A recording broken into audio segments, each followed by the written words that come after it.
Some unexpected guests pull up to the function, but it turns out they are actually friendly and not trying to start beef with the main group. They come bearing receipts from their boss about Dottore, who is acting super suspicious and fake.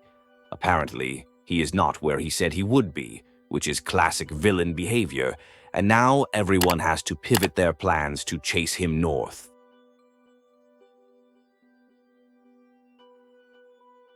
The group starts connecting the dots and realizes that the doctor has been playing 4D chess this entire time while everyone else was playing checkers. It turns out his loyalty to the crown is totally non-existent, and he is actually plotting something massive behind the scenes. They realize that fighting him without a solid game plan would be a total fail, so they decide to split up to cover more ground.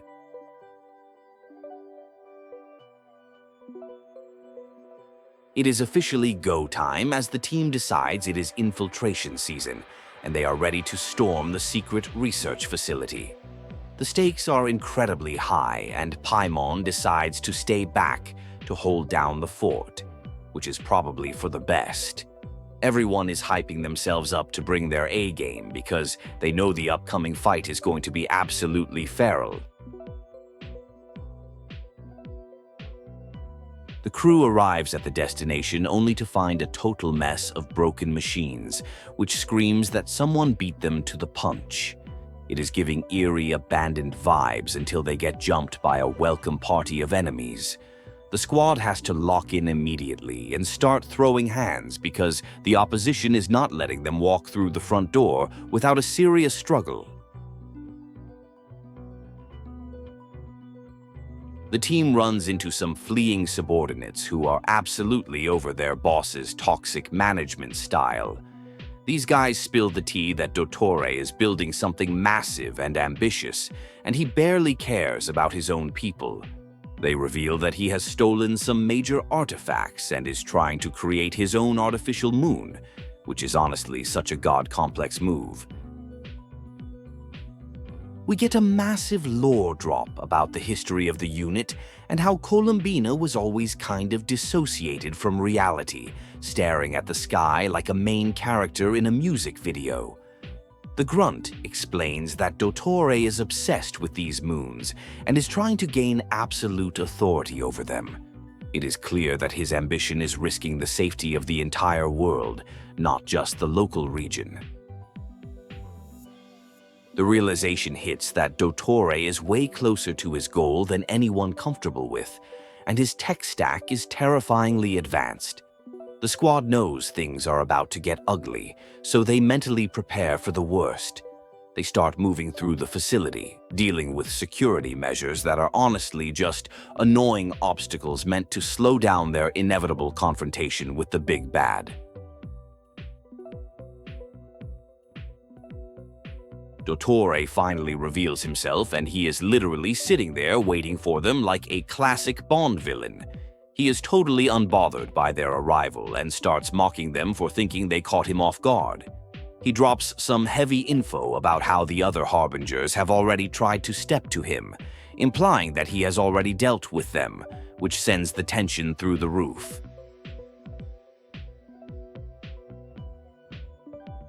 The conversation gets heated as the squad calls out Dottore for thinking he can just ascend to godhood like it is no big deal. Dottore hits them with the facts over feelings rhetoric, claiming he is just stating the reality of his power.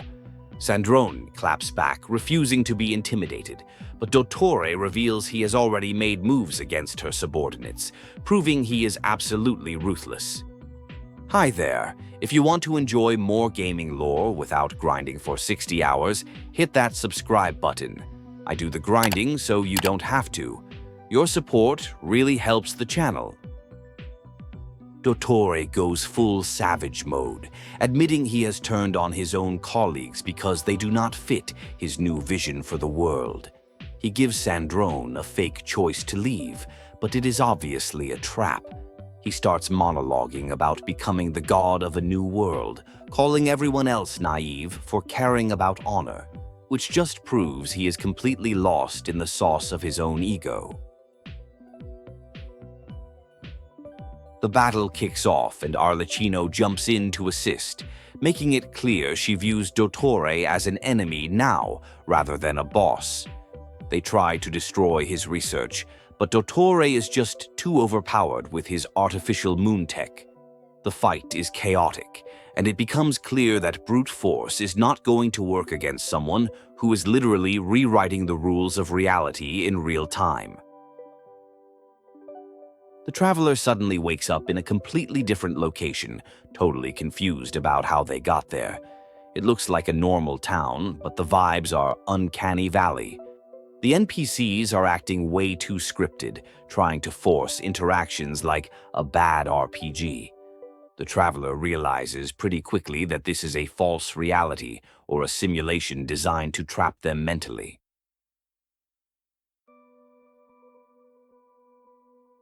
Columbina finds herself in a strange dimension called the Moon's Reflection, which is basically a void where reality is frozen. She realizes she has lost a lot of power and needs to be careful. It is a very lonely, liminal space, and she starts exploring to see if there is any way to break out or send a signal to her friends back in the real world. Columbina stumbles upon a memory of the town during a festival, but she can't interact with anyone because she is basically a ghost in this timeline. She watches people pass through her and realizes she is separated by a barrier. Despite the angst, seeing the town gives her the motivation to keep pushing forward and find a way to rewrite the tragic ending. Back in reality, Paimon is absolutely distraught and spiraling because the traveler is missing. The rest of the team tries to comfort her, promising they won't abandon their friend. They analyze the situation and realize Dottore has likely captured the traveler because they are a descender, which makes them a key part of his twisted experiments. The situation gets worse as they discover Dottore's energy field is expanding and swallowing up parts of the region. It is becoming a global threat, and they realize they are running out of time. They discuss Dottore's complete lack of empathy and how he views everyone as tools. The team decides they need to gather more intel before launching a rescue mission to avoid walking into another trap. Nefer scans the team and realizes they have all been cursed by Dottore, which is just great.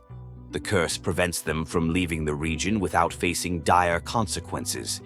It is a psychological game to keep them trapped in his playground. They analyze the energy signature and realize Dottore is mocking them, basically daring them to try and run away so he can end them.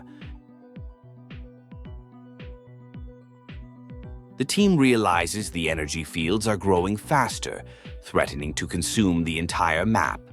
They start organizing a massive evacuation plan to get civilians to safety in neighboring nations. It is a logistical nightmare, but everyone steps up to coordinate with different guilds and groups, proving that teamwork is their best weapon against Dottore's solitary ambition. Columbina is back in the void, realizing that every time she tries to influence reality, a gravitational force pulls her back. She is getting weaker, but she refuses to give up. She tries to find loopholes in the memory space to leave clues for her friends, hoping that even small changes in the past might ripple out and help them in the present. Columbina manages to make contact with the traveler in a past memory, but it is fleeting. She realizes that time flows backwards in this dimension, which is trippy. She tries to leave a physical message on a wall using her powers, hoping that someone in the future will notice it when the moonlight hits it just right. It is a desperate play, but it is all she has. The traveler is trapped in total darkness with Dottore, who is in a shockingly chatty mood. He shows off his completed triple moon setup and starts lecturing the traveler about courage and ambition. He is trying to frame his villainy as a necessary step for evolution, claiming that he creates order and beauty. But the traveler sees right through his gaslighting and calls it fake.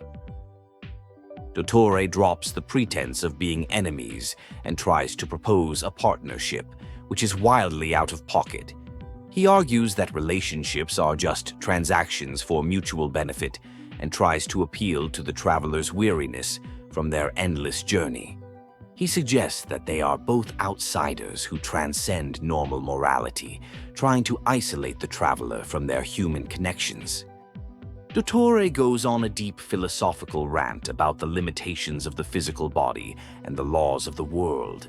He claims that true freedom comes from rejecting these constraints and embracing his new world order. He is basically pitching his godhood as the ultimate liberation, trying to convince the traveler that the current world is a prison of suffering. Dottore gets personal, analyzing the traveler's life of constantly doing fetch quests and fighting battles for very little reward. He asks if they are tired of the grind and offers a shortcut to their ultimate goal, finding their sibling. It is a manipulative low blow, using the traveler's deepest desire to try and coerce them into joining his side. Meanwhile, the resistance is in full swing, organizing the evacuation. They are splitting up tasks, contacting leaders of other nations, and ensuring civilians are moved out of the danger zone. It is heartwarming to see everyone, even the reluctant characters, pitching in to help. They are building a united front against Dottore's impending takeover. Nicole suddenly drops into the voice chat out of nowhere, bringing some mysterious mage energy. She distributes special communication devices to keep everyone connected, which is a massive upgrade for their coordination. She dips just as fast as she arrived, leaving everyone confused but grateful for the tech support from the powerful witches.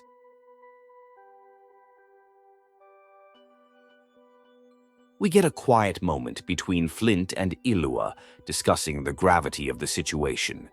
Flint admits he is staying behind because of the curse, but he plays it off with his usual casual demeanor. Illua is frustrated by Flint's lack of self-preservation, but they share a moment of mutual respect before parting ways to handle their respective missions.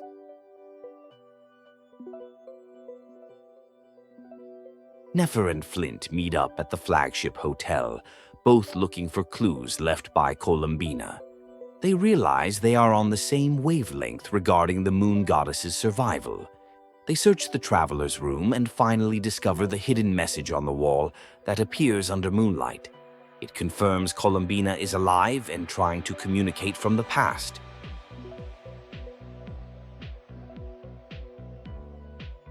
Columbina finds herself in a memory of a victory feast from the past.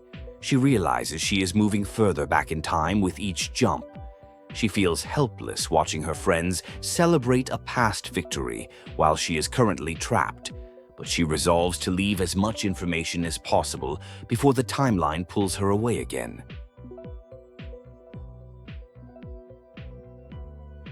Sandrone is analyzing Dottore's energy signature and realizes he has basically hacked the world's code to add a fourth moon. She is frustrated but determined, diving into ancient texts and forbidden knowledge to find a counter-strategy. She realizes that normal tech won't cut it, and she needs to get weird with alchemy and metaphysics. Nefer starts digging through the traveler's luggage for research material and finds deep lore books about world formulas and descenders. She starts piecing together a complex theory that involves introducing external variables to change the world's fate. It is big brain energy as she tries to merge ancient philosophy with mechanical engineering to find a solution. Nefer has a breakthrough about the world formula, but realizes she is missing some variables. She reflects on her past and how she never wanted to be a hero, but necessity is forcing her hand. She accepts the role of the mad scientist if it means saving the world, showing a cracks in her cold exterior as she thinks about her fallen comrades. Arlecchino arrives on the scene with reinforcements and brings a message from the Tsaritsa. The Fatui High Command has officially authorized them to take out Dottore, declaring him a traitor. It is a green light for lethal force, and Arlecchino is ready to throw hands. She is shocked to see Dottore turning his own troops into monsters. Albo and Duran are experimenting with the energy fields and discover that elemental energy can actually disrupt Dottore's light realm barriers. It is a major discovery that gives them a fighting chance.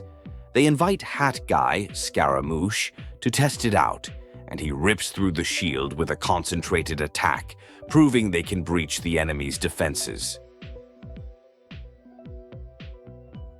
Hat Guy and Duran infiltrate the barrier and find a horrific scene. Dottore has been swapping human minds with animals, leaving bodies standing around like statues.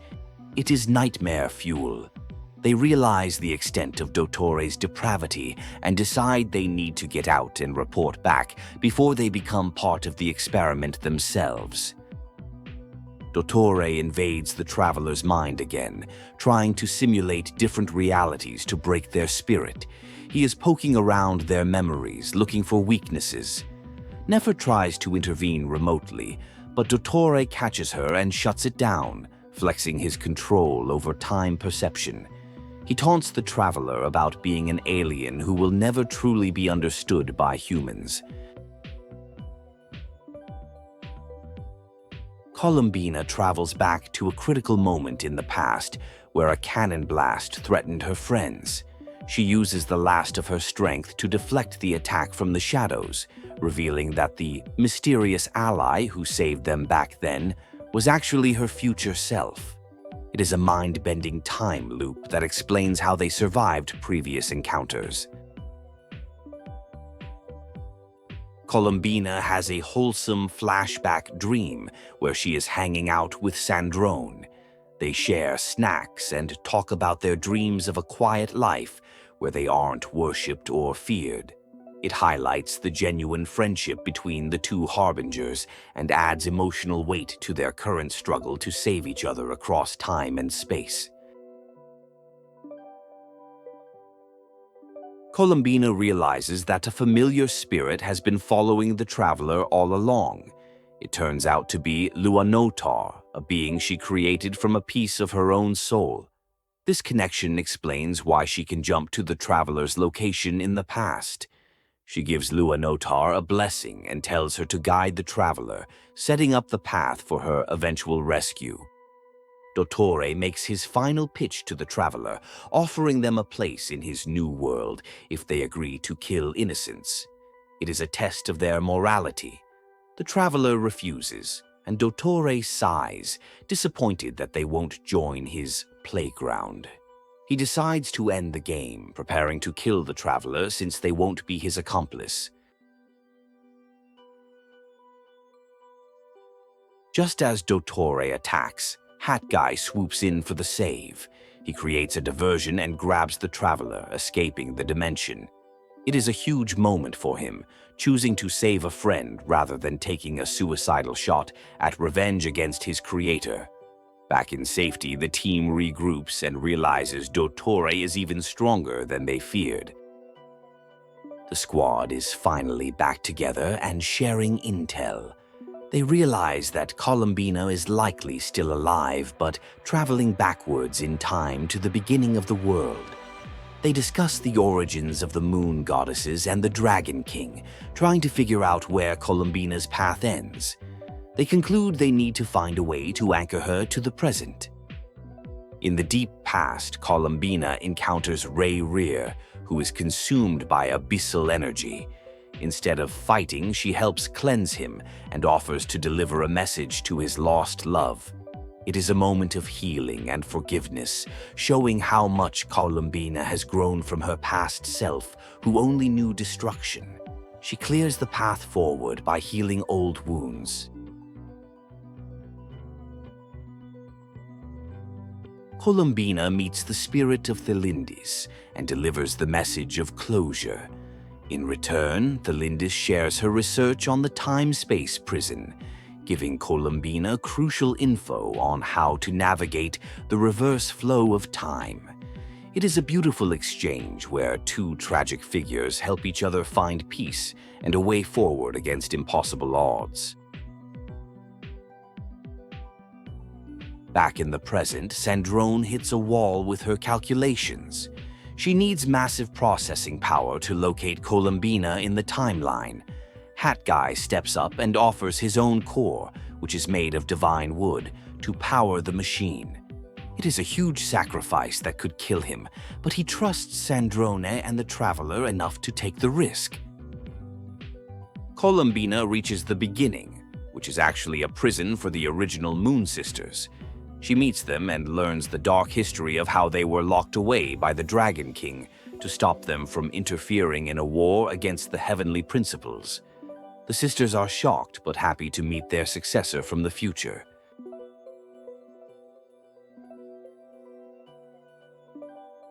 Sandrone runs the massive calculation using Hat Guy's core. She realizes that the number of moons hasn't changed because the system counts living and dead moons differently. She finally cracks the code on how to connect with Columbina.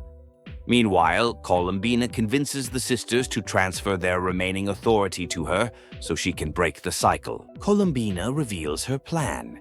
She will let her physical body die in the past to become moonlight that protects the land, while her soul waits to be pulled back to the future by the anchor she left behind. It is a sacrificial play. The sisters agree to help, transferring their power to her and fading away, trusting her to carry their legacy.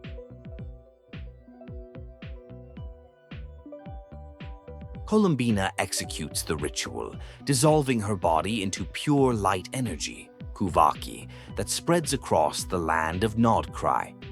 This explains why the land has special energy in the present. Her soul goes into hibernation, waiting for the signal from her friends in the future. Nefer witnesses this cosmic event through a vision, permanently affecting her sight. Sandrone unveils her masterpiece, a device linked to the world formula that can track the progress of bringing Columbina back. She reveals that Hat Guy is in stasis, but safe. The team prepares for the final showdown, knowing that everything rides on stalling Dottore long enough for the calculation to finish and for the Moon Goddess to return. The final battle begins. The Alliance engages Dottore's monster army, while the heavy hitters face the man himself. Dottore is unimpressed, unleashing his godlike powers and trapping them in a pocket dimension. He mocks their efforts, claiming he has already won, but the squad refuses to break, holding the line with everything they have.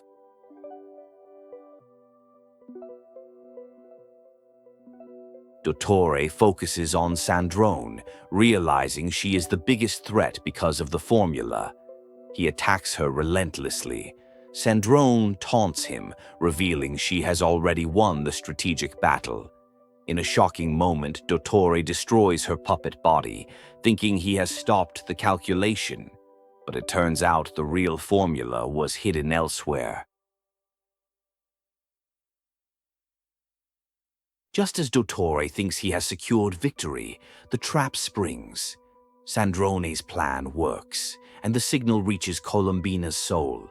The moon above changes, and Columbina returns to reality, fully powered up with the authority of all three moons. She confronts Dottore, declaring that the world is not his experiment, but their home.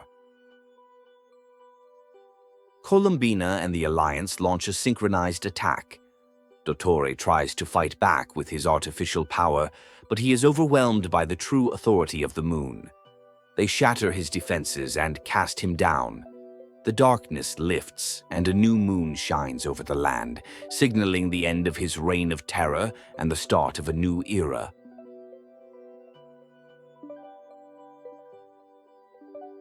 The dust settles, and peace returns to the region.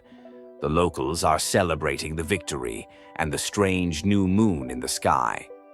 The traveler and Paimon finally get to relax and grab some food. There is a sense of relief and normalcy returning as everyone starts picking up the pieces and rebuilding their lives after the near apocalypse.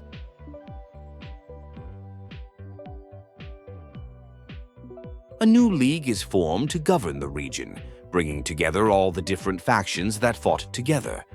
Former enemies are now colleagues working for the greater good. Speeches are made, and there is a genuine feeling of hope. Even the cynical characters admit that maybe working together isn't such a bad idea after all. It is time for goodbyes at the harbor. Hat Guy is heading back to Sumeru, and others are returning to their respective nations. We learn that Sandrone survived by using a backup body, proving she is always 10 steps ahead. The traveler and Paimon prepare for their next adventure, but not before a final meeting with Columbina. Columbina takes the traveler to a secret location where she reveals the truth about their past. They travel to the moon via a magical pathway. It turns out the traveler's original spaceship has been hidden there all along by the heavenly principles. It is a massive lore reveal that connects the traveler's lost memories to the current world. On the moon, the traveler reads the flight logs and realizes they have been to this world before, thousands of years ago. It completely changes their understanding of their journey. Columbina gives them space to process this heavy info. They share a quiet moment looking at the planet from above, reaffirming their bond as family found through shared struggle. Varka writes a final letter to Jean back in Mondstadt, summarizing the victory and preparing to bring his expedition home. He jokes about his heroic deeds and asks for the traveler to be honored. The story closes with a sense of closure and the promise of new adventures as the moon shines bright over a world that is finally safe. Gaming lore is long and confusing, but I break it down every week. Subscribe so you never miss a plot twist or hidden detail. Thanks for watching.